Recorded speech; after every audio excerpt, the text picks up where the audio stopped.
Mari kita sama-sama membaca firman Tuhan dari Mazmur 91. Dalam lindungan Allah. Orang yang duduk dalam lindungan yang maha tinggi dan bermalam dalam naungan yang maha kuasa akan berkata kepada Tuhan, tempat perlindunganku dan kubu pertahananku, Allahku yang kupercayai. Sungguh, dialah yang akan melepaskan engkau dari jerat penangkap burung, dari penyakit sampar yang busuk. Dengan ketapnya ia akan menudungi engkau, di bawah sayapnya engkau akan berlindung. Kesetiaannya ialah perisai dan pagar tembok. Engkau tak usah takut terhadap kedahsyatan malam, terhadap panah yang terbang di waktu siang, terhadap penyakit sampar yang berjalan di dalam gelap, terhadap penyakit menular yang mengamuk di waktu petang. Walau 1.000 orang rebah di sisimu dan 10.000 di sebelah kananmu, tetapi itu tidak akan menimpamu. Engkau hanya menontonnya dengan matamu sendiri dan melihat pembalasan terhadap orang-orang fasik.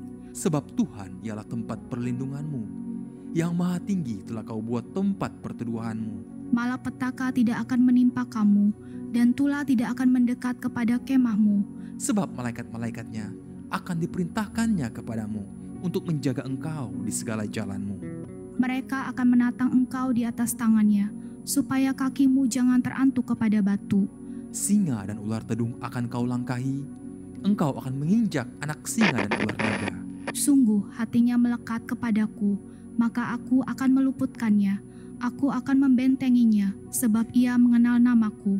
Bila ia berseru kepadaku, aku akan menjawab. Aku akan menyertai dia dalam kesesakan. Aku akan meluputkannya dan memuliakannya. Dengan panjang umur akan kukenyangkan dia, dan akan kuperlihatkan kepadanya keselamatan daripadaku. Haleluya, puji nama Tuhan. Shalom. Apa kabar Bapak Ibu Saudara sekalian? Saya percaya semuanya dalam keadaan baik. Amin. Puji nama Tuhan, pagi hari ini mari kita siapkan hati kita sungguh-sungguh. Mari kita beribadah, datang ke hadirat Tuhan pagi hari ini. Mari kita mulai ibadah ini. Bapa kami yang terkasih, Tuhan kami Yesus Kristus, terima kasih Tuhan buat penyertaan-Mu dalam kehidupan kami ya Bapa. Pagi hari ini Tuhan, kami semua hadir di tempat ini. Kami ingin berjumpa dengan Engkau Tuhan. Biarlah segala penyertaan-Mu hadir turut di tempat ini ya Bapa. Biarlah Engkau yang pimpin ibadah ini Tuhan, dari awal sampai berakhirnya nanti ya Bapa. Ini kami Tuhan, dengan kesungguhan hati kami siap memulai ibadah ini. Dalam nama Yesus, haleluya, amin. Mari Bapak Ibu kita naikkan pujian kita.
Bapa di dalam sorga, Allah yang kami kenal di dalam Putra-Mu Tuhan kami Yesus Kristus, kami mengucap syukur ya Tuhan atas segala kebaikan kemurahan Tuhan di dalam kehidupan kami. Terima kasih Tuhan atas penyertaan-Mu di sepanjang minggu-minggu yang telah kami lewati hingga saat ini Tuhan. Penyertaan-Mu sungguh sempurna atas hidup kami. Bapa di dalam sorga, kembali kami datang menghampiri hadirat-Mu yang kudus Tuhan, seraya membawa doa dan permohonan kami Bapa. Di dalam nama Yesus Kristus, kami bawa bangsa dan negara kami Tuhan. Biarlah bangsa dan negara kami ya Bapa ada di dalam perhatian-Mu Tuhan, ada di dalam pandangan-Mu Tuhan, sehingga bangsa dan negara kami ini Tuhan menjadi bangsa dan negara yang selalu memuji memuliakan Engkau dan hanya berserah kepada-Mu Bapa. Kiranya bangsa dan negara kami ini Tuhan menjadi bangsa yang adil, makmur dan sejahtera, karena para pemimpin-pemimpinnya Tuhan adalah pemimpin-pemimpin yang takut akan Engkau. Oleh sebab itu Tuhan, kembali kami bawa pemimpin-pemimpin kami, mulai dari Bapak Presiden dan wakilnya, jajaran para menterinya, para penjaga keamanan, para penegak hukum, para pengadil, semua ya Tuhan yang ada terlibat di dalam pengelolaan bangsa dan negara kami ini. Kami serahkan mereka ya Tuhan di dalam tangan kasih-Mu. Biarlah Engkau lah yang menuntun mereka, sehingga mereka boleh membawa bangsa dan negara kami ini menjadi bangsa dan negara yang adil, makmur dan sejahtera. Demikian Tuhan, kami mohon kepada-Mu, kiranya Engkau jauhkan bangsa dan negara kami ini Tuhan dari segala bencana alam, dari segala sakit penyakit, dari segala apapun ya Tuhan yang merusak dan mengganggu ketentraman bangsa dan negara kami. Demikian juga Tuhan, pada saat ini kami ingin bawa gereja kami ya Tuhan, Father Love Church, yang ada di dalam tangan kasih Tuhan. Mulai Bapak Gembala kami, Pastor Thomas Chandra, kiranya Engkau urapi hamba-Mu ini Tuhan, semakin Kau pakai menjadi alat-Mu di tangan-Mu, sehingga hamba-Mu ini Tuhan boleh membawa jiwa-jiwa, boleh menyelamatkan setiap orang yang menjauh daripada Engkau, sehingga banyak orang yang bertobat mencari Engkau. Demikian juga Tuhan seluruh staf-staf penggembalaan yang ada di FLC ini Tuhan, kiranya Engkau pakai mereka juga Tuhan, pakai keluarganya, berkati kehidupan rumah tangga mereka, berkati keluarganya, berkati anak cucu menantunya, bahkan berkati pendidikannya, berkati usaha pekerjaannya, berkati masa depan mereka, sehingga mereka boleh melayani Engkau dengan sungguh-sungguh, hanya mengandalkan Engkau Tuhan. Terima kasih Tuhan, kami mengucap syukur. Secara khusus Tuhan, kami juga berdoa untuk gereja-Mu Father Love yang ada di Palangkaraya ini Tuhan. Kiranya gereja-Mu ini Tuhan, jadikanlah gereja ini sebagai sumber berkat. Setiap orang yang boleh beribadah di tempat ini Tuhan, merasakan ada lawatan Tuhan, ada hadirat Tuhan di dalamnya. Maka setiap orang yang boleh datang di tempat ini Tuhan, yang sakit boleh disembuhkan, yang berbeban berat Engkau ringankan, bahkan yang terikat Tuhan lepaskan, karena ada kuasa Tuhan yang bekerja atas gereja ini. Demikian juga Tuhan, para pelayan-pelayan yang ada di tempat ini, biarlah Engkau urapi kami semua ya Tuhan, sehingga setiap kami boleh melayani dengan sungguh-sungguh seturut dengan kehendak-Mu. Maka setiap orang yang boleh datang beribadah di tempat ini Tuhan, merasakan ada layanan, ada peristiwa, ada sesuatu yang baik datang daripada Engkau Tuhan, sehingga kami semua Tuhan merasakan ada lawatan Tuhan, ada kasih cinta Tuhan atas hidup kami. Bapa di dalam surga, demikian juga Tuhan, kami berdoa untuk hamba-Mu yang akan menyampaikan kebenaran firman-Mu di pagi hari ini, Bapa yang Hendra. Tuhan, kiranya Engkau urapi hamba-Mu ini Tuhan, urapi mulut bibirnya Tuhan, bahkan hatinya Tuhan Engkau jamah oleh kuasa Roh Kudus-Mu, sehingga apa yang akan disampaikannya Tuhan sungguh-sungguh menjadi kepujian kemuliaan bagi Nama Tuhan. Maka setiap kami yang boleh mendengarkan kebenaran firman Tuhan pada pagi hari ini, merasa ada sukacita, ada lawatan Tuhan, bahkan kami dikenyangkan oleh kuasa Roh Kudus-Mu, sehingga kami boleh mencari merindu-rindukan Engkau Tuhan, mencari firman-Mu dengan sungguh-sungguh. Bahkan setiap kami yang boleh beribadah di tempat ini Tuhan, kami tidak pulang dengan sia-sia. Kami membawa berkat-berkat-Mu kepada kehidupan rumah tangga kami masing-masing. Bahkan untuk orang-orang yang ada di sekitar kami boleh menjadi berkat. Terima kasih Tuhan, terima kasih. Demikian Tuhan, kami serahkan ibadah kami pagi hari ini dari awal hingga berakhirnya. Ada kuasa Tuhan yang mengalir, ada kuasa Tuhan yang bekerja, Engkau yang ambil alih Tuhan. Sehingga ibadah kami ini Tuhan bukan ibadah yang biasa-biasa, tapi ibadah yang sungguh-sungguh memuji memuliakan Engkau. Ada berkat Tuhan, ada kuasa Tuhan yang terjadi di tempat ini. Terpujilah Engkau Bapa. Terima kasih Tuhan, kami mengucap syukur atas segala kebaikan Tuhan. Terpujilah Engkau Bapa. Kami berdoa di dalam nama anakmu Yesus Kristus Tuhan yang telah mengajarkan kami berdoa demikian. Bapa kami yang ada di sorga, dikuduskanlah namamu, datanglah kerajaanmu, jadilah kehendakmu di bumi seperti di sorga. Berikanlah kami pada hari ini makanan kami yang secukupnya, dan ampunilah kami akan kesalahan kami, seperti kami juga mengampuni orang yang bersalah kepada kami. Janganlah membawa kami ke dalam pencobaan, tapi lepaskanlah kami daripada yang jahat. Karena Engkaulah yang punya kerajaan, kuasa dan kemuliaan sampai selama-lamanya. Amin.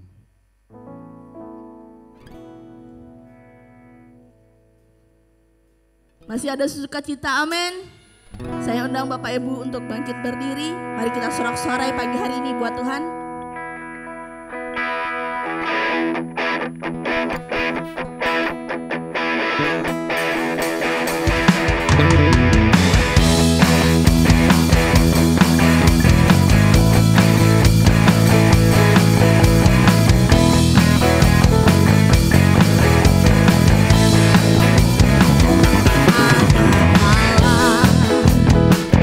Yesus namanya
pagi hari ini. Mari kita naikkan pujian kita lagi. Sekali lagi, sungguh-sungguh kita naikkan.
Masuk pada firman dan juga persembahan pertama.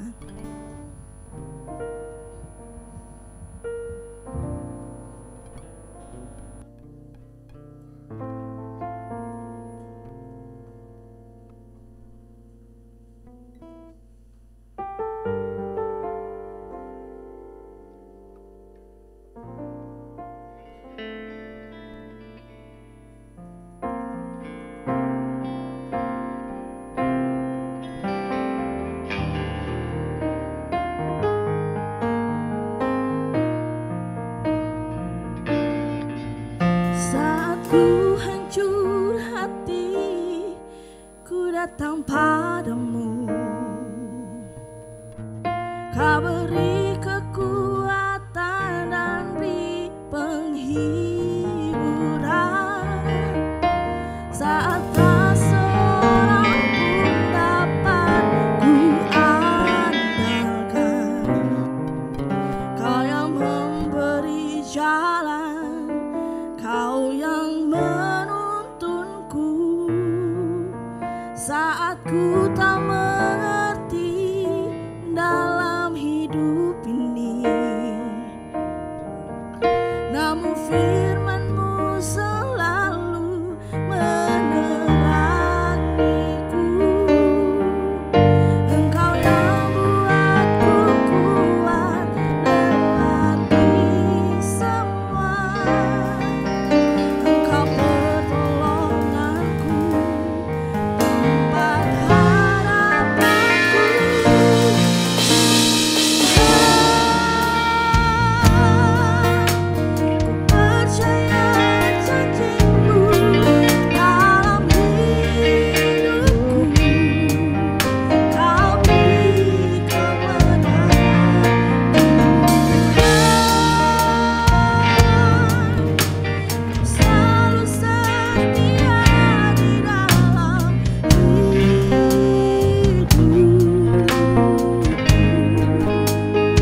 sekarang, selama-lamanya, tiada berubah.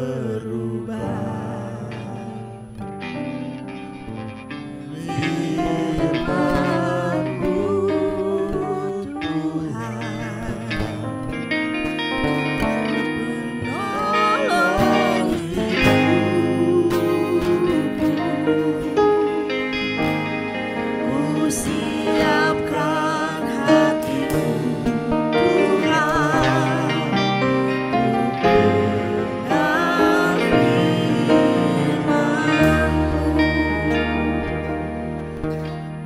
ku dengar firman-Mu. Ku siapkan hatiku Tuhan, ku dengar firman-Mu saat ini.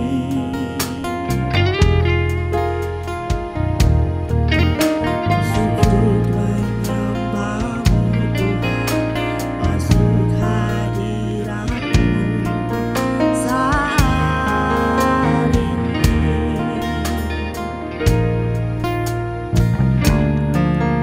Curahkan urapan-Mu Tuhan dari jemaat-Mu saat ini. Ku siapkan hatiku Tuhan, ku dengar firman-Mu Tuhan.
Ya Aba, ya Bapa, kami yang bertahta dalam kerajaan surga, terima kasih Bapa.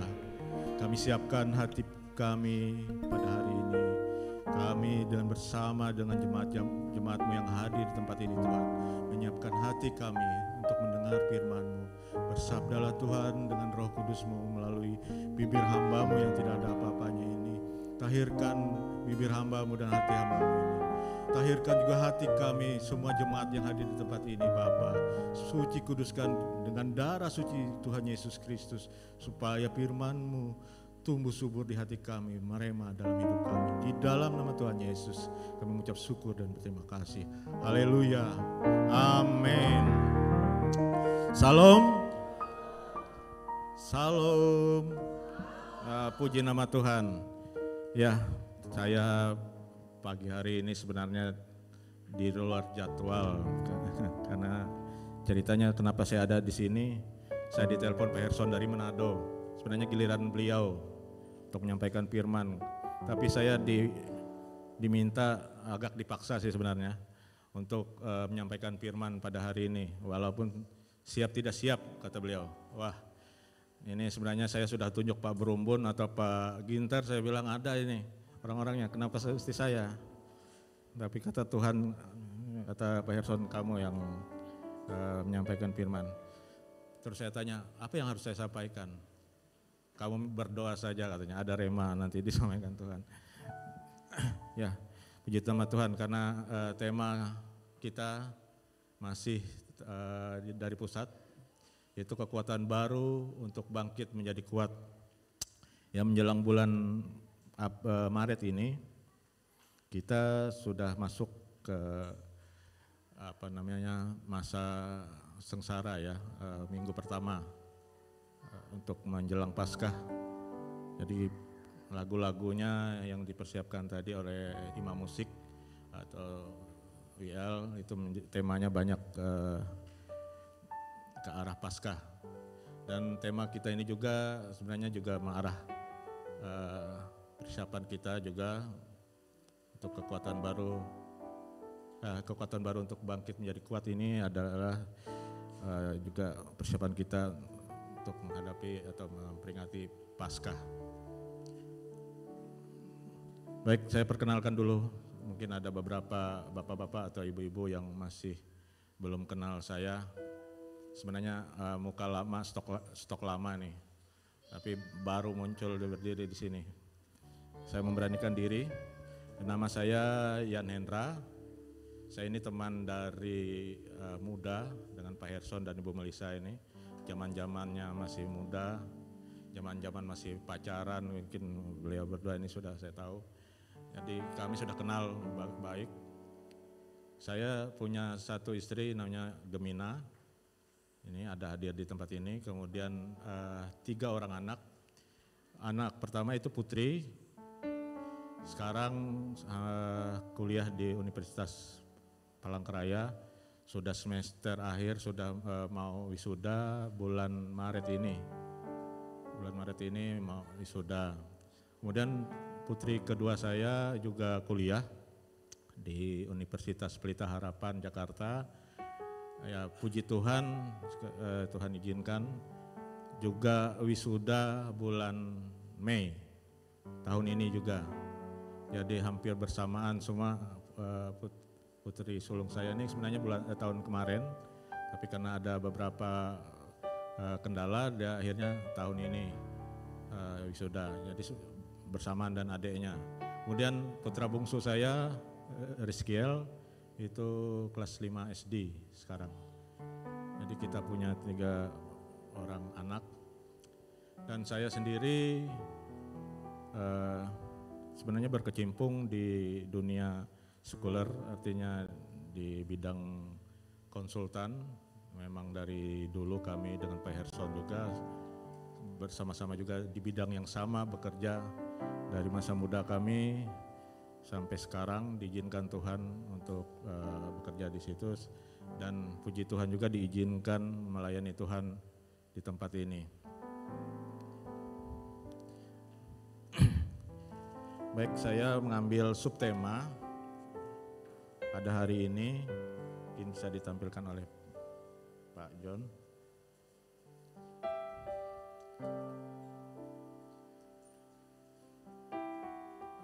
Kemenangan, subtema kita, karena tema tadi kekuatan baru untuk bangkit menjadi kuat, jadi saya ngambil subtema kemenangan dari firman Tuhan, kitab Ayub 42 ayat 12.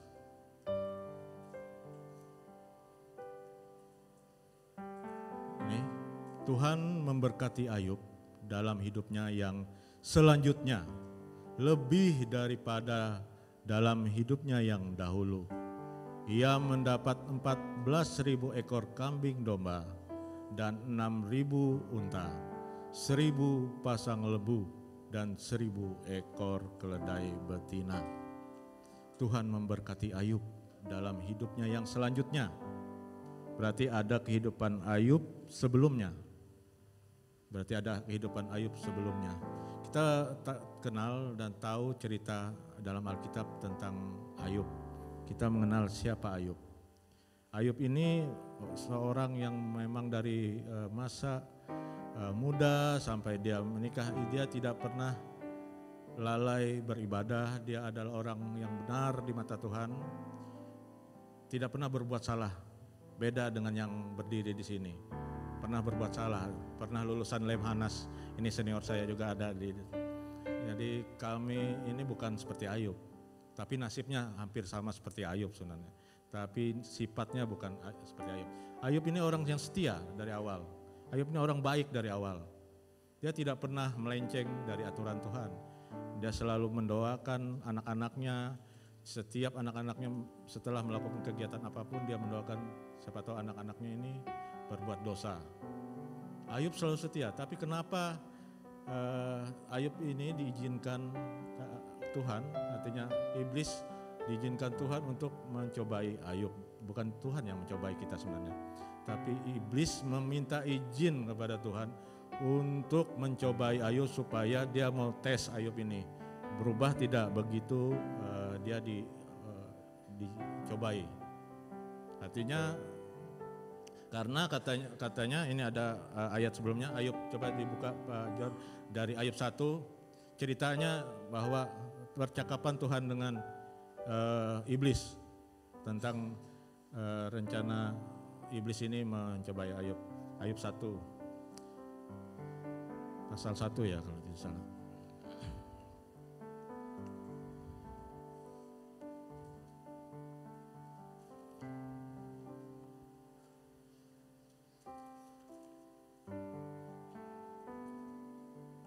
Ya, bisa ditampilkan ayat Alkitabnya Pak John. Ya.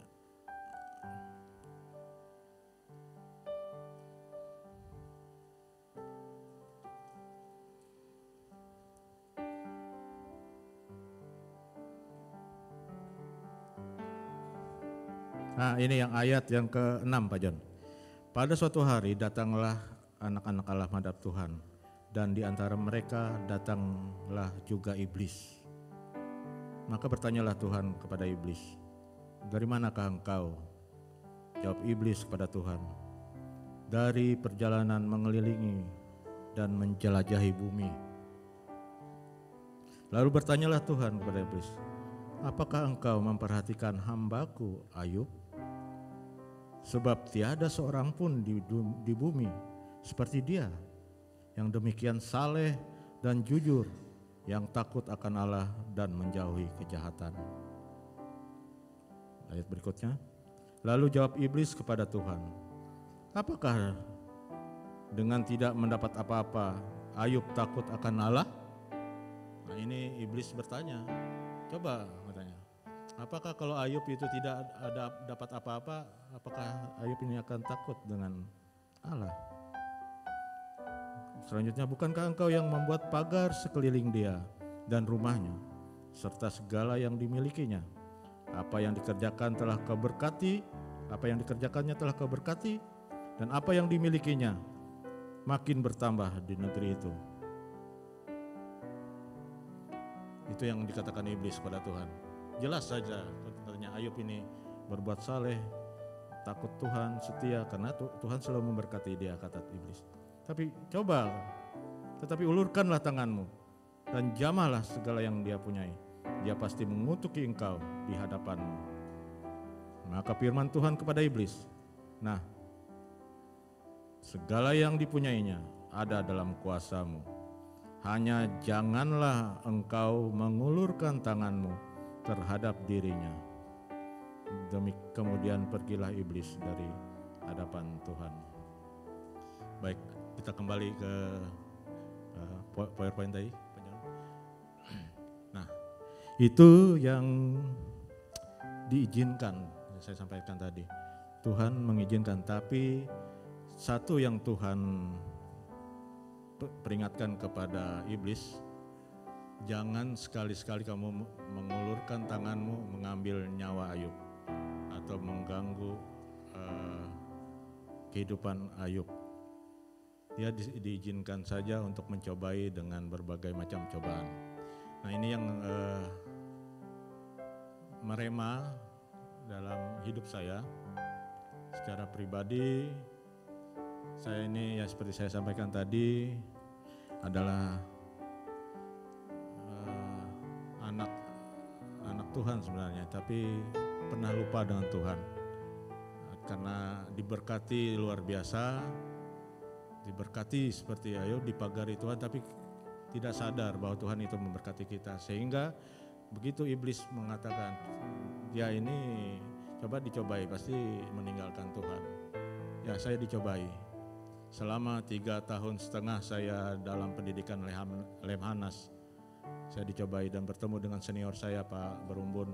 Dia duluan lulus dari saya karena dia posisi sudah jenderal waktu itu, saya masih kopral.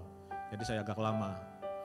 Ya, jadi saya diizinkan Tuhan juga untuk lebih lama di pendidikan ini. Nah di situ saya dididik seperti kembali ke titik nol, artinya kembali ke titik awal kehidupan bahwa segala sesuatu ini adalah milik Tuhan, bukan milik kita. Kalau Tuhan izinkan iblis mengambil semuanya ini, seperti yang terjadi pada Ayub, akan diambil semua. Tidak ada tersisa. Seperti ini kita lihat. Nah, ini yang terjadi pada Ayub. Harapan Ayub lenyap. Pertama, staf pekerja Ayub mati, seperti tertulis di Ayub 1 ayat 14. Bagaimana dibunuh oleh gerombolan perampok dan kemudian dibakar oleh api, ini hangus terbakar staf ini. Kemudian usahanya terbakar api. Ini yang dialami Ayub. Sebelumnya usahanya dijarah orang. Yang terakhir yang lebih fatal, ini yang dilakukan iblis tadi, yang diizinkan Tuhan tadi untuk dilakukan pada Ayub, adalah anak-anaknya mati. Ini yang terberat. Kalau di atas ini kita juga mengalami, tapi puji Tuhan tidak sampai yang poin keempat. Kalau sampai poin keempat saya mungkin tidak seperti Ayub lah. Mungkin saya stres berat. Ini yang diizinkan. Kalau saya pribadi sampai poin 3. Artinya dalam kehidupan kita ada hal-hal yang kita alami. Seperti dialami Ayub. Ayub ini di mata Tuhan tidak ada salah. Seperti yang Tuhan katakan tadi. Dia saleh, dia jujur, dia setia. Tidak ada salah. Apalagi kita yang salah. Berarti ya lebih dari hal yang tidak kita pikirkan, Tuhan sudah perhatikan kita, anak-anaknya. Jadi jangan dikira Tuhan tidak memperhatikan kita sama seperti Ayub. Ini yang diizinkan Tuhan untuk iblis melakukannya terhadap Ayub. Mungkin di saat ini bapak-bapak, ibu-ibu, saudara-saudara sekalian juga mengalami berbagai hal yang sedang diizinkan Tuhan juga untuk membentuk kita. Itu maksud rencana Tuhan. Bukan untuk menjatuhkan kita jauh dari Tuhan, tapi lebih mendekatkan kita kembali kepada Tuhan. Ini maksud rencana Tuhan sebenarnya. Sesuatu yang terjadi bukan atas terjadi begitu saja, tapi ini seizin Tuhan terjadi dalam hidup kita seperti Ayub ini.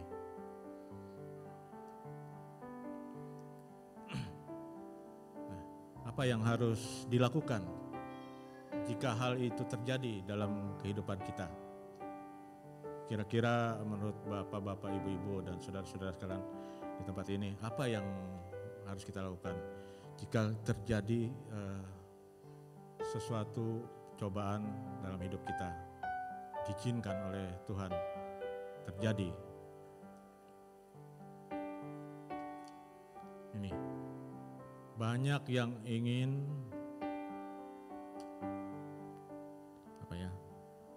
secemerlang emas. Banyak yang ingin secemerlang emas, tapi enggan. Tidak terlihat ya, John.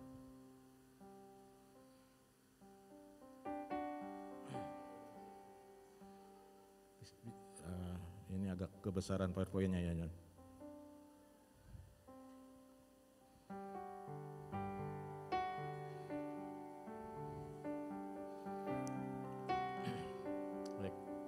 Maaf, mungkin ini agak kurang jelas. Agak besar.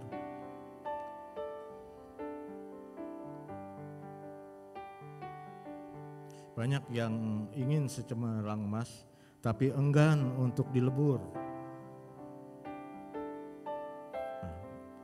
Ada yang ingin seperti tampil hidupnya secemerlang emas, tapi enggan dilebur. Kemudian ada yang ingin sekuat baja, tapi enggan untuk ditempa. Banyak yang ingin seharum dupa, tapi enggan untuk dibakar. Banyak yang ingin meraih kemenangan, tapi enggan untuk melakukan, untuk menerima kekalahan. Banyak yang ingin berguna bagi dunia, tapi enggan untuk berbagi.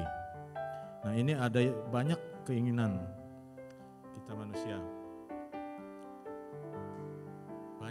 Banyak keinginan kita manusia, tapi ada alasan, selalu ada alasan sebelum itu kita lakukan. Kita maunya seperti emas bersinar, dihargai, diterima di semua pergaulan, di semua kalangan. Tapi kita kadang-kadang enggan untuk dilebur, artinya enggan untuk di dalam masa prosesnya.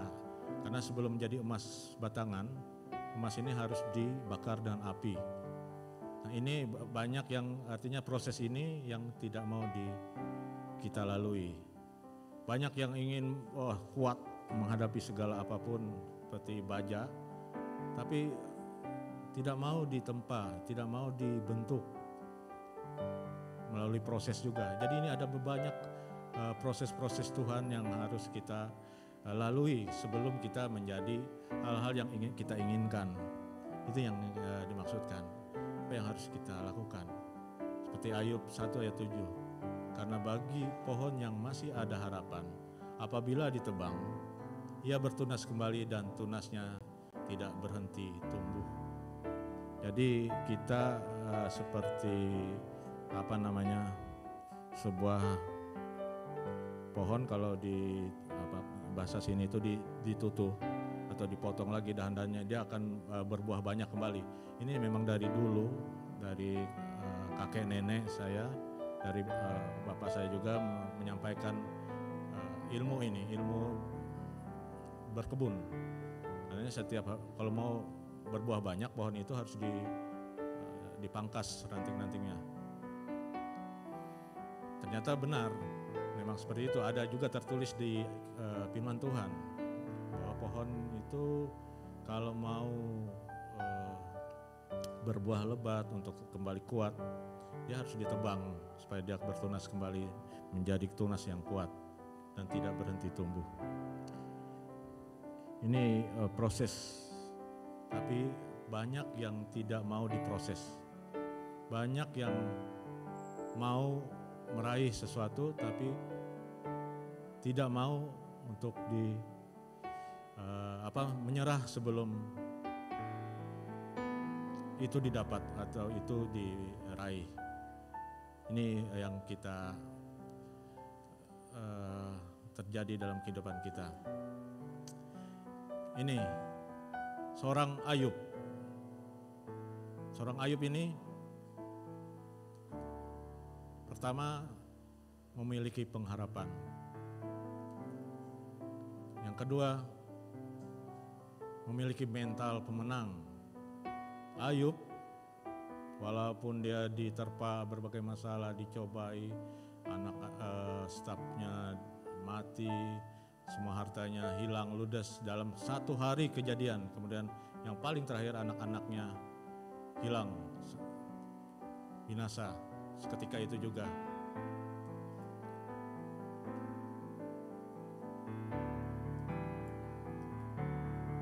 Dan yang ketiga, memiliki kesetiaan. Ternyata Ayub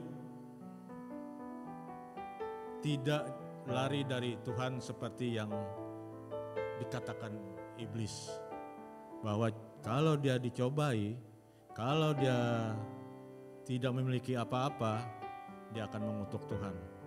Tapi ternyata Ayub tetap setia. Nah, ini yang dimiliki mental oleh Ayub. Dia memiliki pengharapan, walaupun sahabat-sahabatnya mengatakan lebih baik kamu tinggalkan saja Tuhan.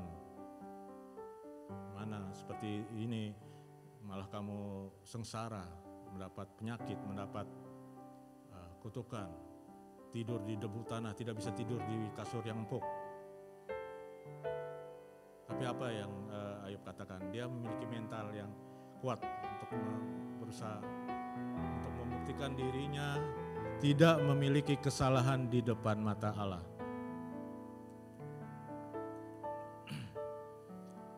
Baik, ini pengharapan yang ada dalam firman Tuhan hari ini, pengharapan seorang Ayub. Sebab kita diselamatkan dalam pengharapan, tetapi pengharapan yang dilihat bukan pengharapan lagi. Sebab bagaimana orang yang masih mengharapkan apa yang kelihatan, apa yang dilihatnya. Ini ada dalam Roma 4 ayat 18. Sebab sekalipun tidak ada dasar untuk berharap, namun Abraham berharap juga dan percaya bahwa ia akan menjadi bapa banyak bangsa. Menurut yang telah difirmankan, demikianlah banyaknya nanti keturunanmu. Pengharapan yang ada saat ini mungkin kita tidak bisa kita lihat, tapi kita tetap berharap bahwa itu akan terjadi, asal itu kita yakini bahwa itu akan terjadi. Tapi pengharapan itu ada landasannya, adalah firman yang disampaikan Tuhan, bukan yang disampaikan para nujum atau disampaikan paranormal atau disampaikan manusia-manusia yang mungkin punya kelebihan, tapi yang difirmankan Tuhan ini yang menjadi harapan. Karena bukan pengharapan lagi kalau kita ini sudah melihat sesuatu, itu sudah terjadi, apa yang diharapkan lagi. Tapi kita mengharapkan sesuatu yang ada dalam benak kita, ada dalam keinginan kita, yang sudah difirmankan Tuhan, bahwa kamu akan diberkati, kamu akan mengalami mujizat, kamu akan mengalami perbaikan hidupmu. Seperti yang saya pribadi juga lalui, saya kehilangan pengharapan ketika saya pertama kali masuk Lemhanas tadi. Semua hilang, semua tidak ada yang tersisa dalam hidup saya. Saya seperti orang yang artinya ditinggalkan. Saya kehilangan pengharapan, hampir kehilangan. Tapi puji Tuhan, saya diingatkan terus dengan firman Tuhan, dan saya disuruh datang ke gereja. Tapi bukan dari saya tidak mendengar audible, tapi orang-orang yang dikirim Tuhan, itu yang terus menarik saya. Ayo Hendra, kita ke gereja daripada kamu duduk melamun atau kamu menyendiri di dalam. Lebih baik kita ibadah. Nah, saya itu karena pasrah, saya ikutilah. Ya, daripada saya melamun, daripada saya menyesali sesuatu yang sudah terjadi. Pak Bermun juga tahu, satu-satunya kegiatan yang bisa kami lakukan di Lemhanas adalah ibadah.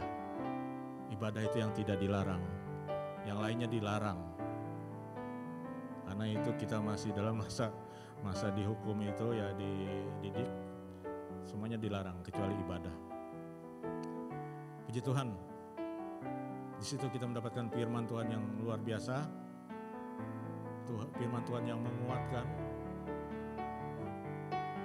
dan saya mendapat banyak keajaiban dan mujizat kebaikan Tuhan.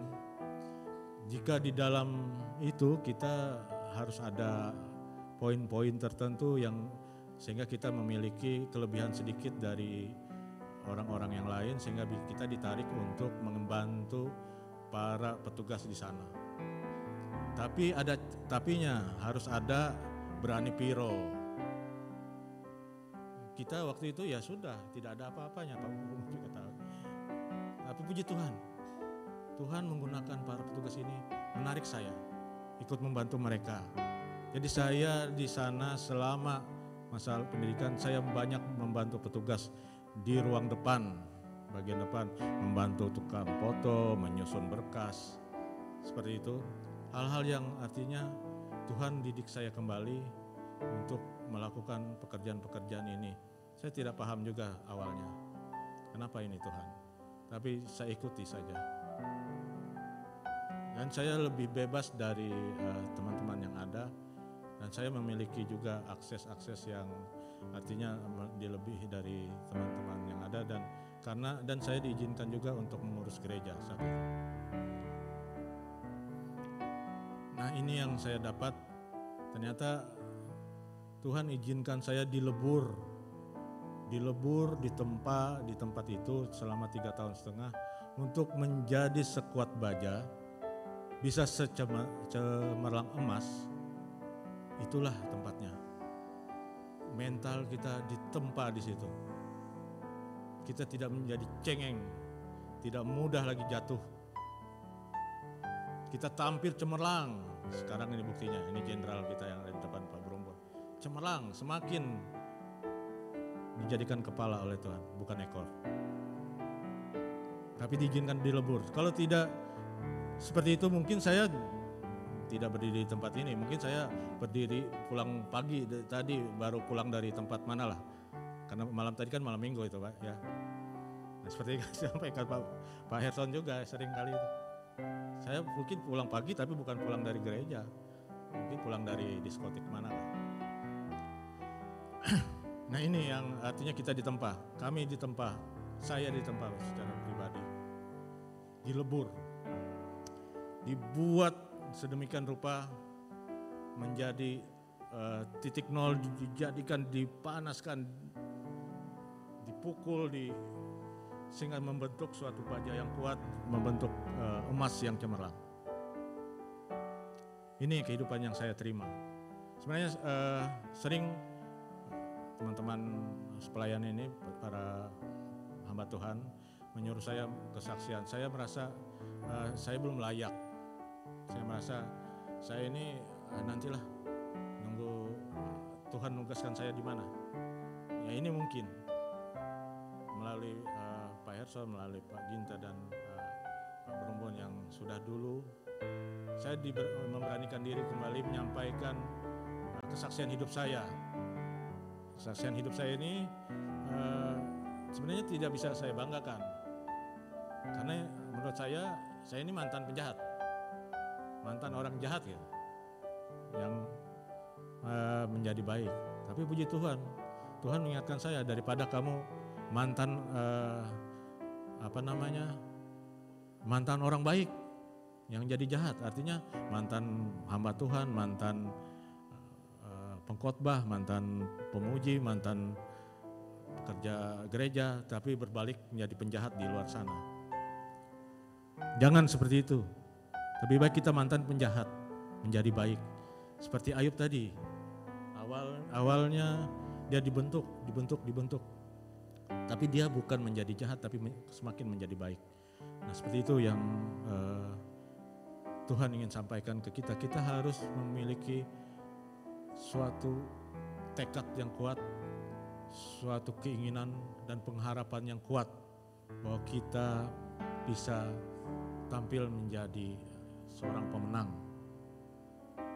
Saya rasakan sendiri, bukan kata orang. Saya mengalami sendiri. Bagaimana kita jatuh di dasar yang paling rendah, tapi puji Tuhan bukan di dalam lembah kekelaman yang sebelahnya itu bersebelahan dengan tempat orang yang ukuran 1x2 itu, yang sampai saat ini nggak bisa bangun-bangun lagi. Kalau kita masih dikurung saja di tempat itu dan masih bisa keluar, itu puji Tuhan. Disitulah kita diizinkan Tuhan untuk ditempa. Nah ini, ada pengharapan berarti ada iman. Pengharapan tanpa iman itu percuma. Ada iman tapi tanpa pengharapan pun itu tidak akan bisa terjadi.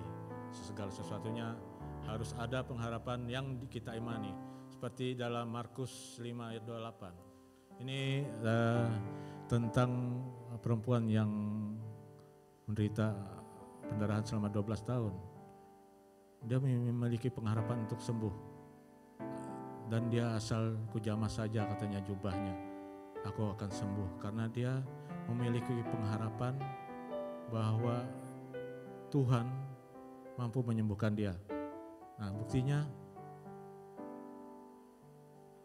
ada, dan harapan itu tidak akan hilang, dan perempuan itu sembuh. Kemudian Yusuf. Nah ini Yusuf. Sama, Yusuf ini pun sebenarnya bukan orang jahat. Tetapi dia mengalami hal-hal yang tidak mengenakan dalam hidupnya. Dia oleh saudara-saudara kandungnya sendiri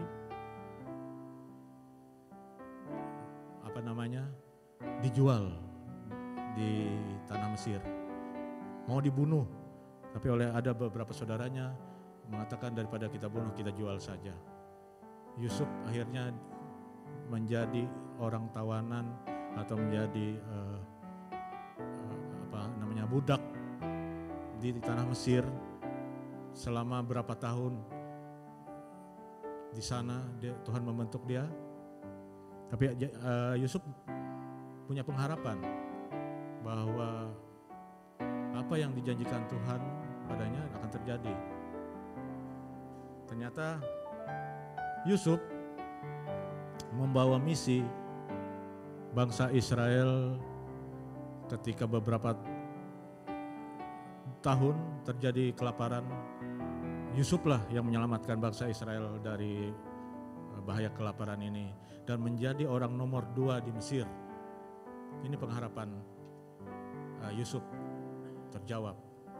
Menjadi orang nomor 2 di Mesir, memiliki kekuasaan yang kuat. Padahal hidupnya tidak ada yang enak. Hidupnya selalu menderita. Itu yang kita rasakan mungkin dari bapak-bapak, ibu-ibu, saudara-saudara sekalian. Merasakan terus menderita hidup ini. Kapan enaknya? Dari awal hidup sampai sekarang menderita terus. Gak pernah enak-enak. Tapi inilah janji Tuhan. Ada pengharapan dan harus ada iman. Nah seperti ini, ada orang yang sakit. Mungkin ada yang sakit juga kita merasa kita tidak bisa diobati. Tapi orang buta ini, buta dari lahir. Dia milik pengharapan. Kalau secara medis, secara dokter, yang buta dari lahir tidak bisa melihat. Tidak bakal kecuali operasi mungkin saat ini ya. Tapi itu pun belum pasti bisa melihat. Tapi orang buta ini memiliki iman bahwa dia akan disembuhkan.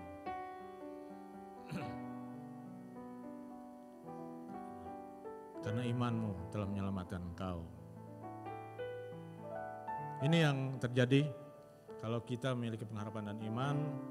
Apapun yang dikatakan orang mustahil, tidak ada yang mustahil bagi Tuhan. Amin.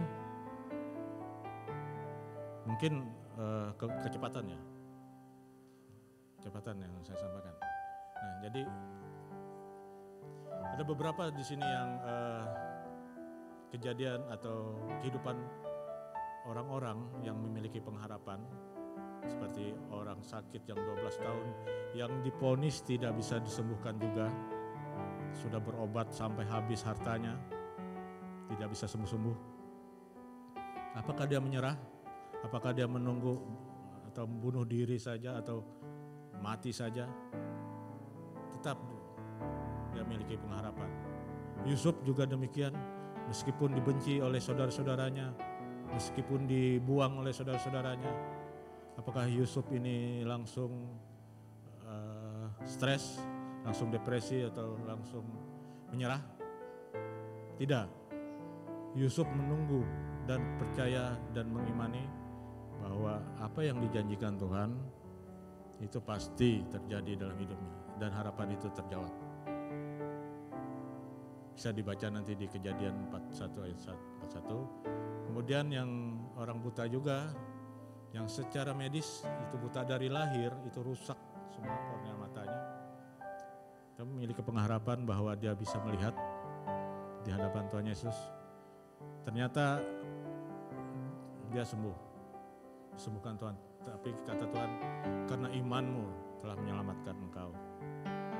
Artinya kita sekarang, kita tidak melihat Tuhan Yesus, kita mendengar ceritanya saja. Apakah itu bisa terjadi dalam hidup kita? Kalau kita imani, maka iman itu yang menyelamatkan kita semua.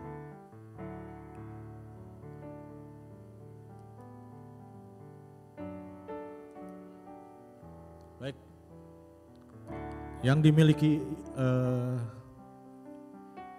Ayub, mental pemenang, dia memiliki mental pemenang. Walaupun dia dijauhi, kemudian dikata-katai atau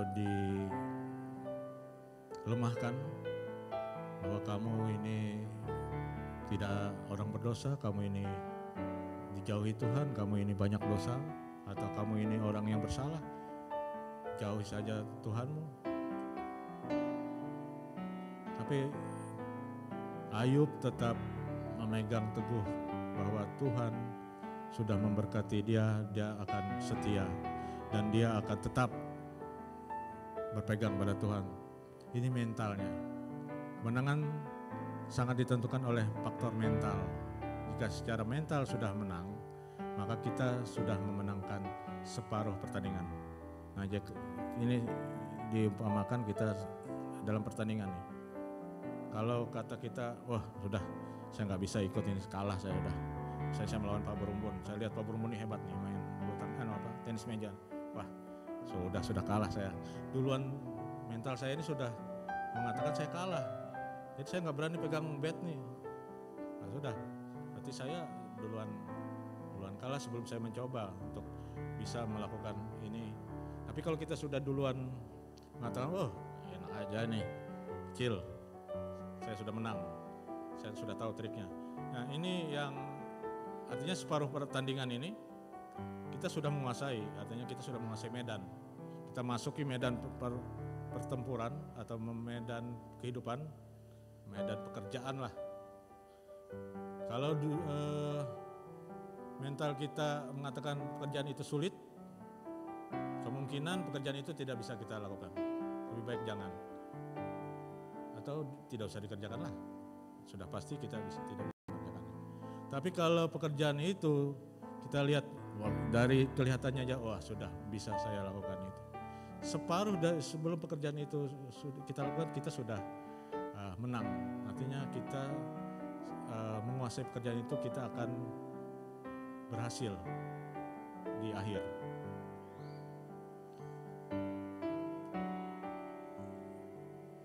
Seperti Keluaran 14 ayat 13-14 ini juga terjadi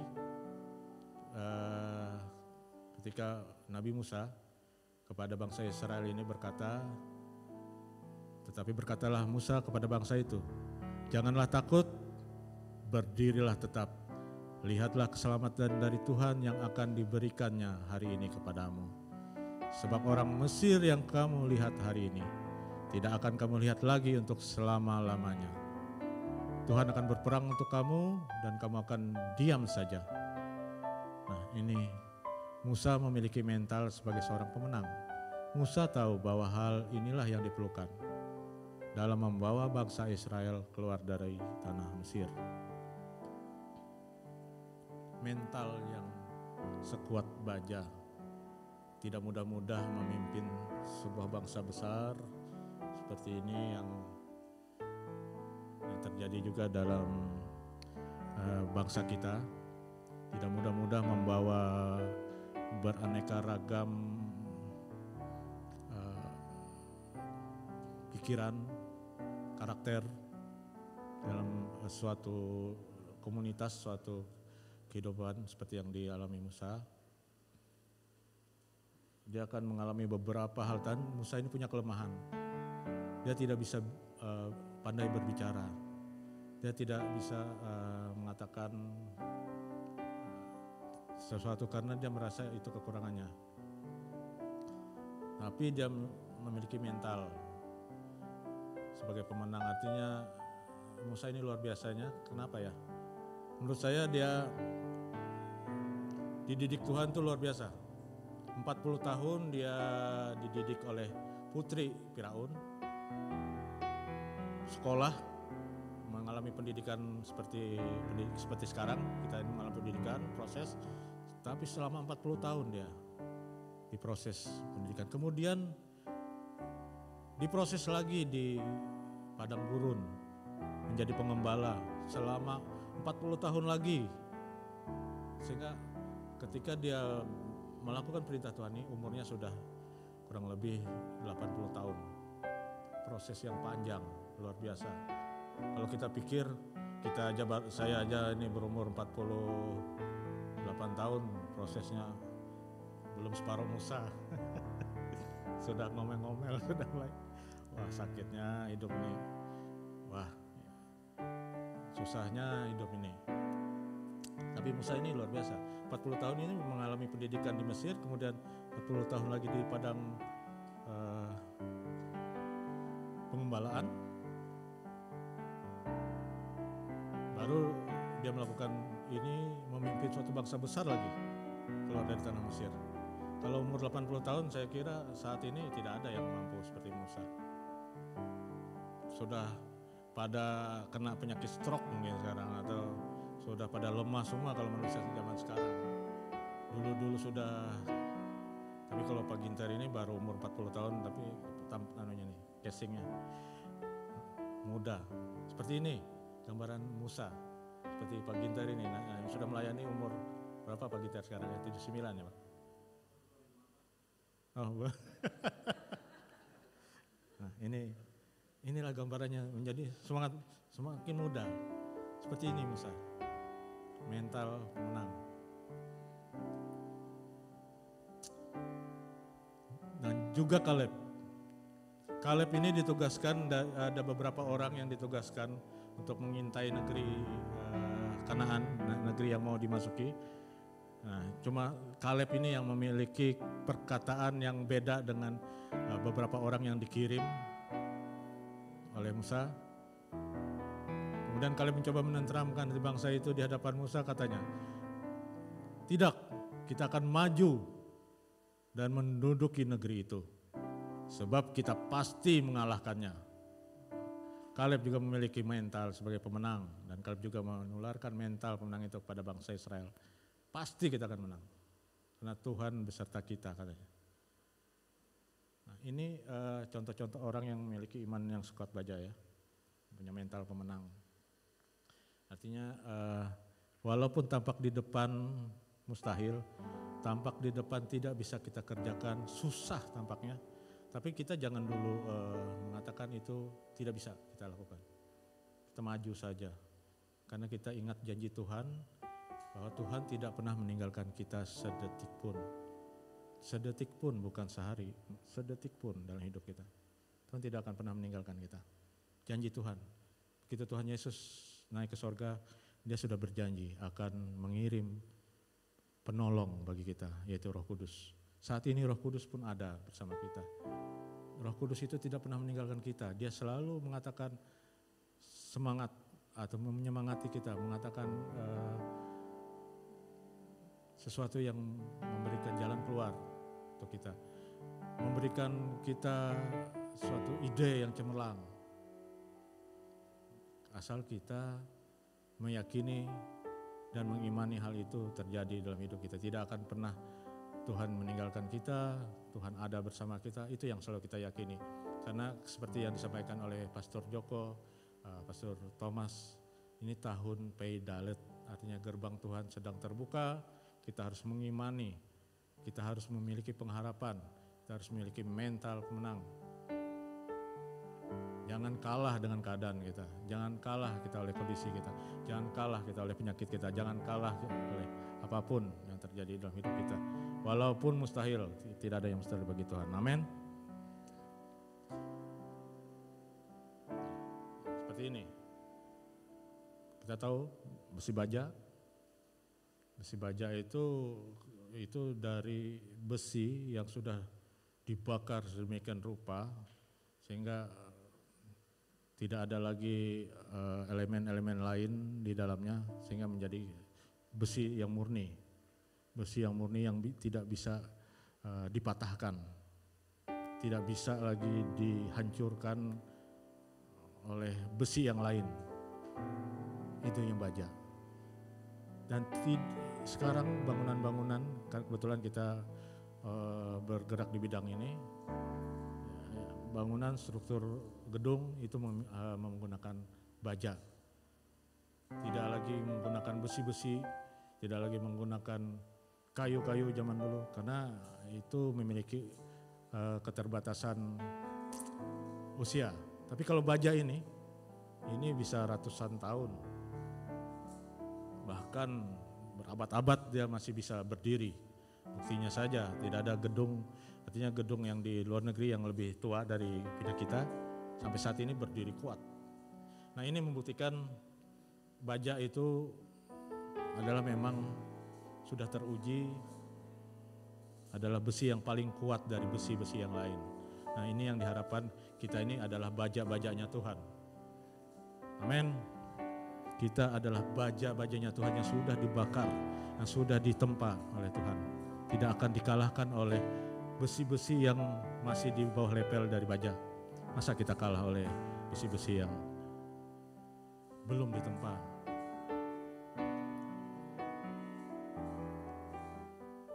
Nah, salah satu sifat Ayub yang paling disukai Tuhan dan paling dipuji Tuhan, ini yang Tuhan puji terhadap iblis, adalah kesetiaan. Kesetiaan Ayub.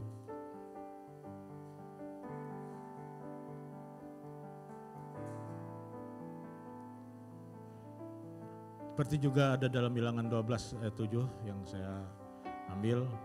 Bukan demikian hambaku Musa, seorang yang setia dalam segenap rumahku. Tuhan memberikan predikat kepada Musa, yaitu setia. Nah, seperti saya sampaikan tadi, Musa itu dikasih Tuhan predikat setia. Karena yaitu tadi, ia mengalami penempaan seumur hidupnya dari 40 tahun ditambah 40 tahun lagi menjadi 80 tahun.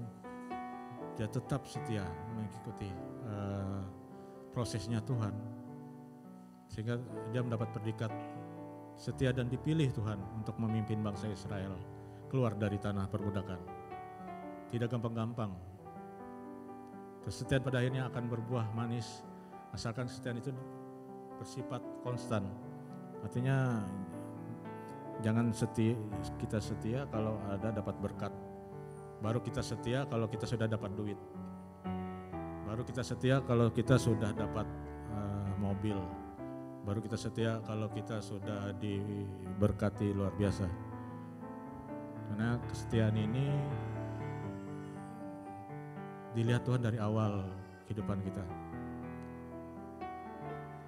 Ya, seperti pengalaman saya pribadi tadi.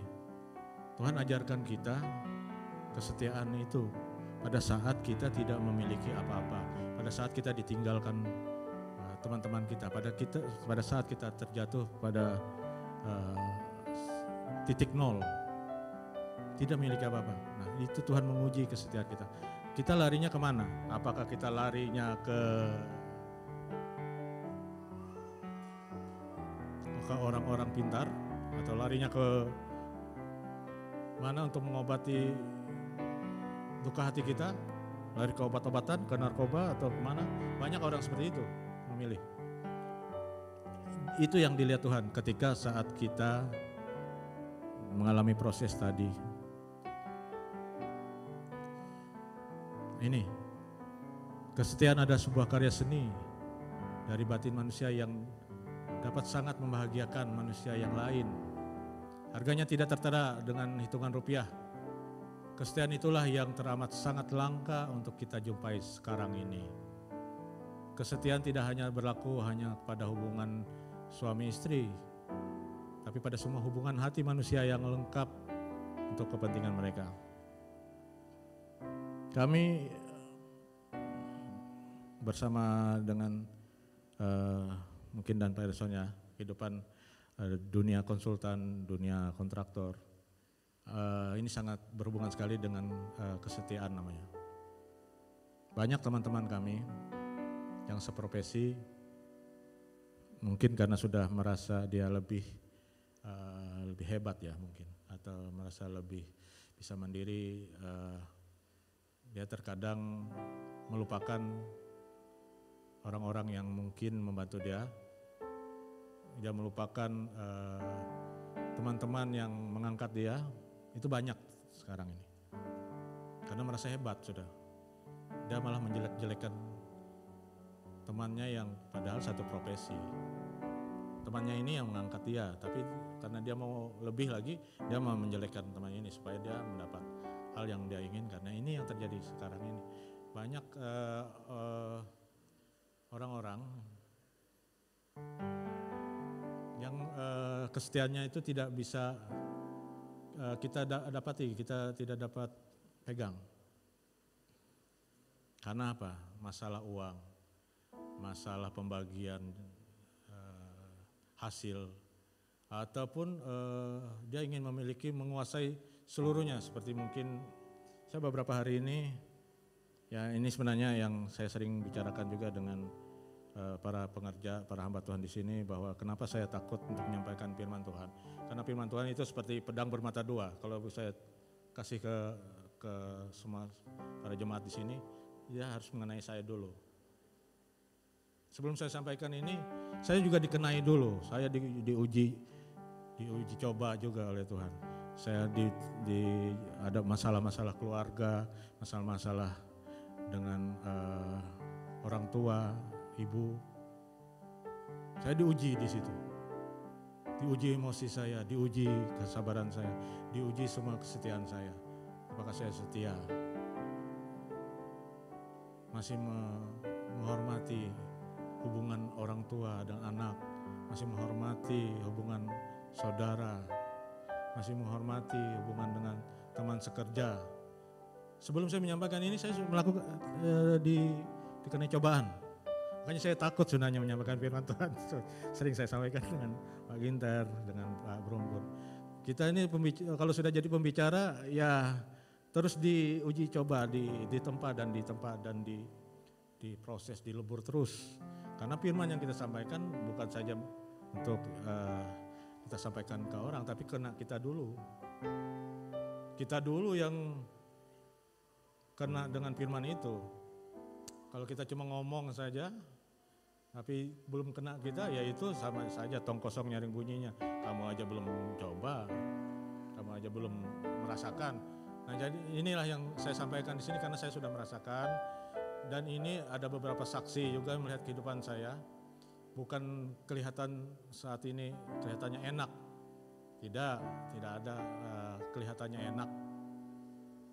Sampai sekarang kita masih diproses juga. Tidak ada berhenti yang proses Tuhan itu sampai sekarang.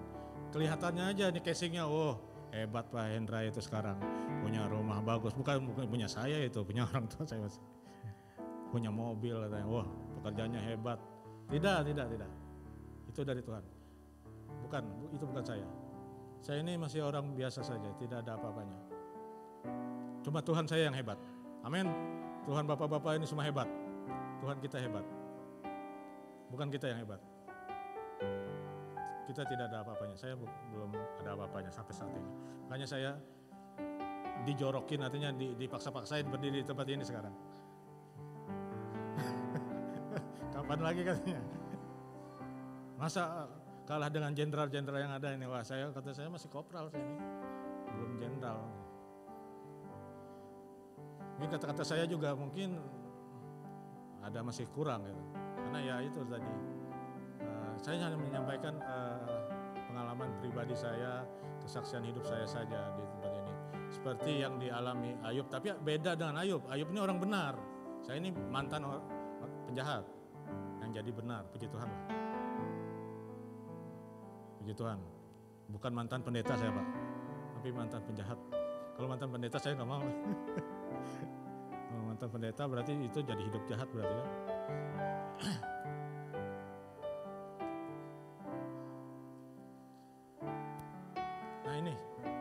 Tuhan ini mencari orang yang setia seperti Ayub, seperti Musa. Tuhan memuji dan Tuhan senang dengan orang-orang yang setia. Karena itu memberikan kedamaian kepada siapapun yang kita setia kepadanya. Artinya kalau kita setia pada Tuhan, itu berarti Tuhan sangat senang kepada kita. Kalau kita pun setia pada atasan kita juga senang pada kita. Kalau kita setia pada teman-teman sepekerja kita, teman-teman juga setia, artinya senang, menyenangkan siapapun. Kalau kita memiliki sifat yang setia, artinya bukan setia saat senang saja, saat susah pun, artinya kita tetap setia kepada siapapun yang dikehendaki Allah untuk kita dikirim ataupun kita miliki. Seperti 1 Samuel 12 ayat 24-25, hanya takutlah kepada Tuhan dan setialah beribadah kepadanya dengan segenap hatimu. Sebab ketahuilah betapa besarnya hal-hal yang dilakukannya di antara kamu. Tetapi jika kamu terus berbuat jahat, maka kamu akan dilenyapkan baik kamu maupun rajamu itu. Hal ini Samuel katakan kepada bangsa Israel untuk tetap setia beribadah kepada Tuhan. Jadi contoh kesetiaan yang Tuhan inginkan, tetap beribadah, setia beribadah dengan segenap hati, setia terhadap Tuhan. Apapun yang terjadi dalam hidup kita, apapun yang diproses dalam hidup kita, kita tetap setia seperti Ayub, kita tetap setia seperti Musa.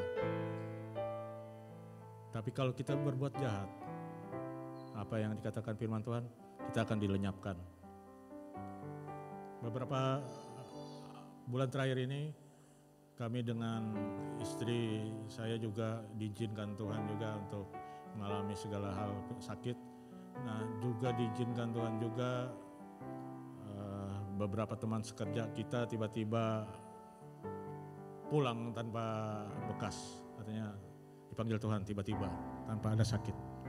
Nah diizinkan Tuhan untuk melihat ini.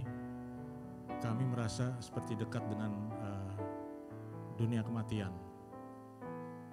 Yang satu di doa saya, Tuhan jangan panggil saya, jangan ambil saya sebelum saya melakukan apa yang Tuhan inginkan. Saya malah memohon kepada Tuhan untuk mengizinkan saya melakukan hal yang belum saya lakukan, termasuk sampai ke anak-anak saya, sampai ke orang-orang di sekitar saya. Hal yang tidak pernah saya pikirkan. Kita mungkin saat ini merasa gagah, kita mungkin saat ini merasakan gak ada kurang apapun, atau kita tidak pernah memikirkan, tiba-tiba kita saat ini dipanggil Tuhan. Kita mau mengatakan apa? Tapi apakah hati, pikiran kita siap menghadapi itu? Kita kadang-kadang tidak memikirkan.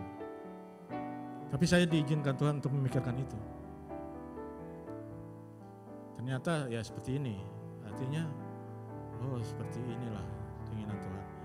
Saya diizinkan Tuhan berdiri di sini untuk menyampaikan hal yang saya rasakan dan yang saya alami. Puji Tuhan, melalui Pak Herson, melalui Pak Ginter, Pak Rumbun, saya dijoroki terus, dan melalui Pak Joko juga saya didorong terus untuk berbicara di tempat ini. Padahal ya inilah saya ini mungkin masih belepotan untuk menyampaikan hal-hal yang ingin disampaikan. Kita buka Mazmur 20 ayat 7, Pak Brother John. Ini brother yang terbaik nih, orang-orang setia juga. Ini paling setia dengan kita ini, Brother John, dari awal PLC Palangkaraya sampai saat ini.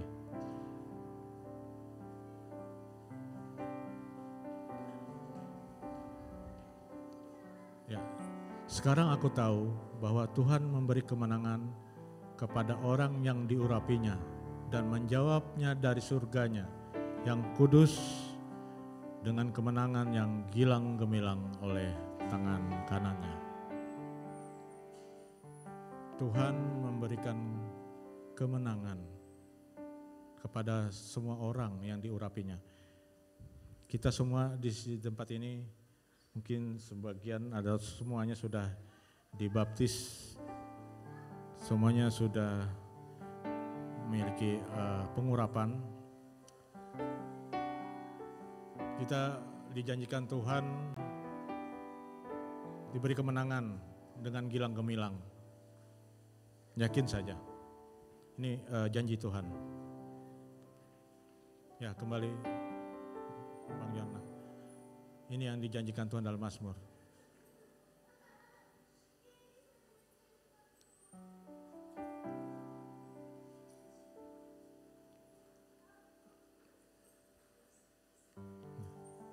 Mungkinkah seorang pemimpin besar lahir dari tengah-tengah keadaan yang sangat nyaman?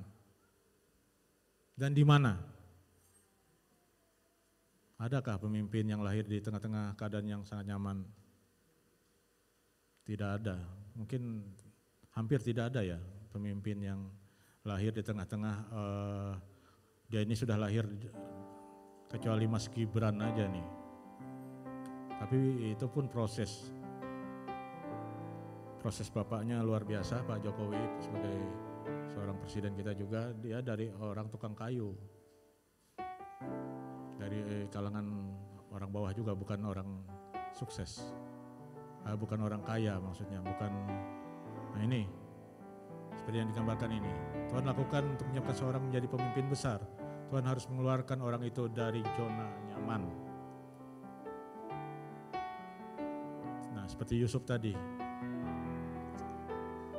Yusuf disayangi, menjadi orang kesayangan ayahnya, yang sehingga para saudaranya ini menjadi iri karena selalu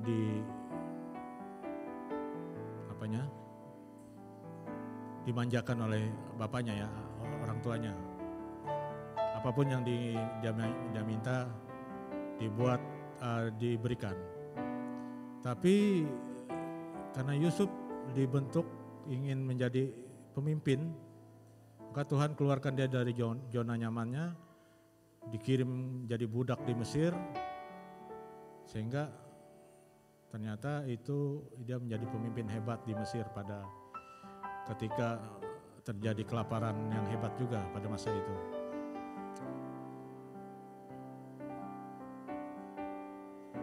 Itu juga yang terjadi dengan kita. Kalau kita keluar dari zona nyaman, maksudnya seperti ini, kita mungkin mencari yang aman-aman saja. Kita tidak mau melakukan hal-hal yang sifatnya, ya seperti saya tadi, saya ini maunya cari yang aman-aman saja. Nggak mau yang artinya, belum lah, saya nggak mau dulu melayani, nantilah, belum saatnya. Karena tadi kita merasa nyaman di posisi kita sekarang.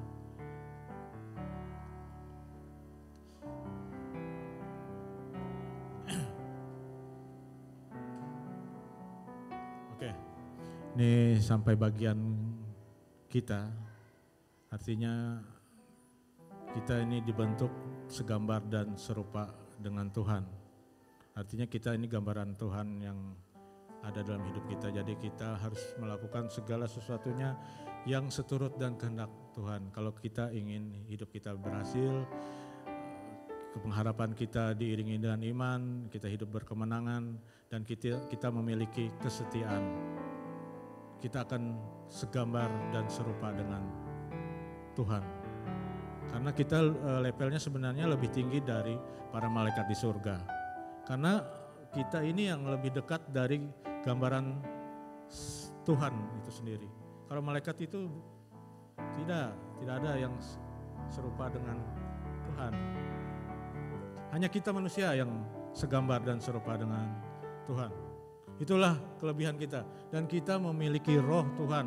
Semua ada memiliki roh Tuhan. Sampai saat ini roh Tuhan itu ada bersama kita. Kecuali kita sudah lepas dari tubuh debu dan tanah ini. Roh kita akan kembali kepada Tuhan. Ini yang artinya mari kita semua membuat rupa kita, hidup kita kudus, memiliki pengharapan, memiliki mental sebagai pemenang, memiliki kesetiaan tetap pada Tuhan. Jangan kita lari kemana-mana, jangan kita mengandalkan siapa-siapa, karena lebih mengandalkan Tuhan. Karena ada yang tertulis bahwa mengandalkan manusia itu kita dikutuk, tapi orang yang mengandalkan Tuhan akan selalu diberkati.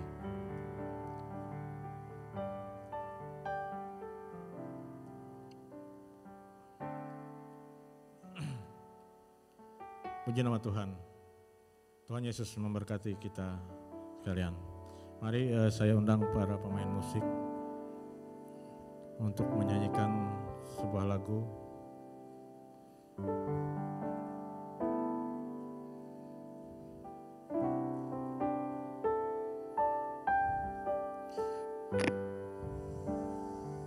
Kita menyanyikan satu buah lagu untuk Tuhan melihat hati kita. Selidiki aku. Selidiki aku.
kita mendengarkan FLC News, saya mau menyapa, adakah jemaat yang baru bergabung? Boleh lambaikan tangan. Haleluya, shalom. Kami mengundang Bapak Ibu untuk hadir kembali di depan, dan Yesus memberkati. Kita akan mendengarkan FLC News.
Baiklah, sambil menunggu, mari kita memasuki pada persembahan yang kedua.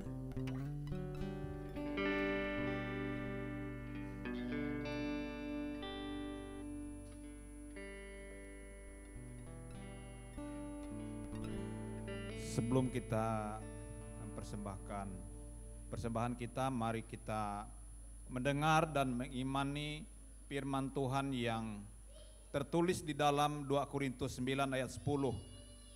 Beginilah firman Tuhan, Ia yang menyediakan benih bagi penabur dan roti untuk dimakan, Ia juga yang akan menyediakan benih bagi kamu dan melipat gandakannya dan menumbuhkan buah-buah kebenaranmu.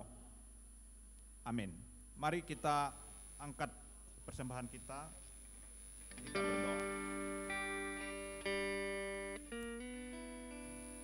Bapa di surga, di dalam nama Tuhan kami Yesus Kristus, Engkau melihat setiap tangan-tangan yang terangkat dengan amplop, dan Engkau juga melihat isinya Tuhan. Engkau juga melihat hati kami yang memberi. Kami berdoa di dalam nama Tuhan Yesus Kristus, inilah benih yang kami tabur untuk hari ini. Ini datangnya daripada Engkau, Engkau yang menyediakan bagi kami. Dan biarlah kami memberi dengan sukacita, dengan ucapan syukur kepada Tuhan, sehingga kami mendapat berkat daripada Engkau. Juga kami berdoa Tuhan, urapi tangan-tangan yang mengelolanya. Biarlah ini Tuhan lipat gandakan dengan mengirim jiwa-jiwa untuk dipulihkan di tempat ini, untuk kami layani, untuk mereka mengalami Tuhan dalam hidup mereka, untuk mereka diselamatkan oleh Tuhan melalui pengembalaan, melalui pelayanan di tempat ini. Kami juga berdoa Tuhan, di dalam nama Tuhan Yesus Kristus, kami minta benih untuk ditabur untuk minggu depan di dalam nama Tuhan Yesus Kristus. Bahkan benih yang ditabur minggu depan kami minta untuk berlipat kali ganda di dalam nama Tuhan Yesus Kristus. Kami juga berdoa Tuhan, kami minta roti untuk kami makan.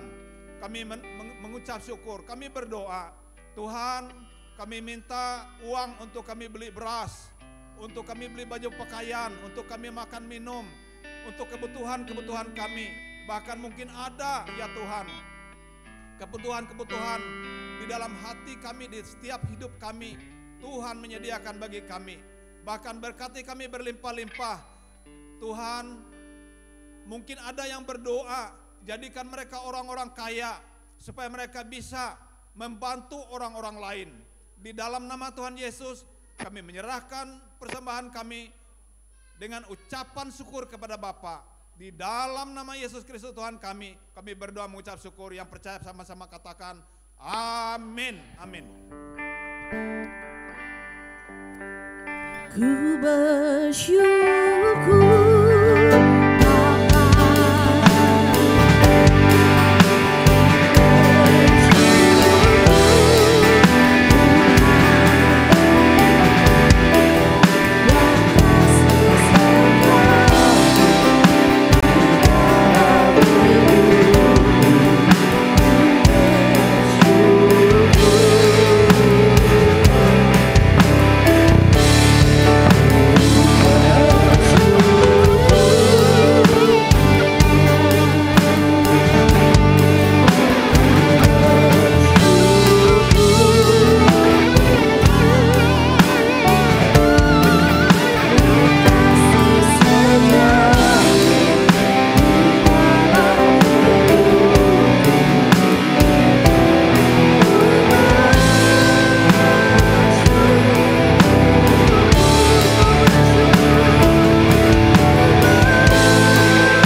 Ibadah Minggu tanggal 10 Maret tahun 2024 akan dilayani oleh Pastor Joko Warsiono. Mari bersama-sama kita dapat hadir di ibadah Minggu. Bagi Bapak Ibu Saudara-saudara sekalian yang memiliki anak, kami juga akan melaksanakan ibadah sekolah minggu pada pukul 8 pagi di Gereja IFLC Palangkaraya. Bagi anak pemuda remaja sekalian yang ingin menghadiri ibadah youth juga dapat hadir setiap Sabtu pukul 5 sore di Gereja IFLC Palangkaraya. Untuk info lebih lanjut dapat menghubungi para pengerja.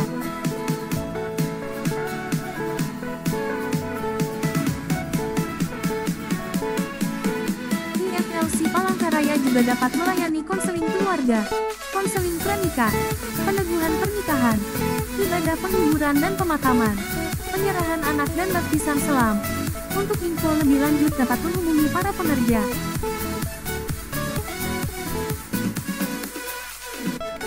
Bagi jemaat yang ingin melayani, multimedia, gitaris, keyboardis, bassis, singer, dan WL.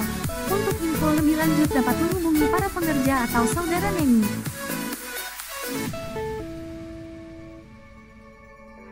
Kami juga mengadakan menara doa yang diadakan setiap hari Sabtu pukul 18.30 di Gereja IFLC Palangkaraya. Mari kita bersama-sama berdoa untuk bangsa dan negara juga untuk gereja kita. Untuk info waktu dan tempat lebih lanjut dapat menghubungi para pengerja.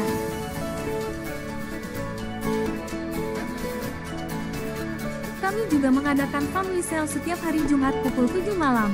Onsite di Gereja IFLC Palangkaraya Jalan Kutilang Gedung Geraha Kutilang. Untuk info lebih lanjut dapat menghubungi para pengerja.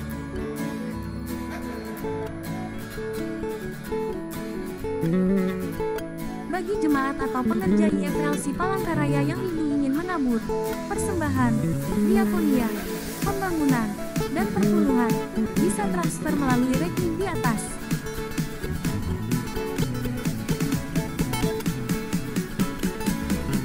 Berikut pengumuman untuk minggu ini. Sekian dan terima kasih. Selamat hari Minggu. Tuhan Yesus memberkati. Saya undang Bapak Ibu Saudara untuk bangkit berdiri. Kita akan menerima doa berkat.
Memberkati engkau di negeri yang diberikan Tuhan kepadamu oleh Tuhan Allahmu. Tuhan akan menetapkan engkau sebagai umat-Nya yang kudus, seperti yang dijanjikannya dalam sumpah kepadamu, jika engkau berpegang pada perintah Tuhan Allahmu dan hidup menurut jalan yang ditunjukkannya.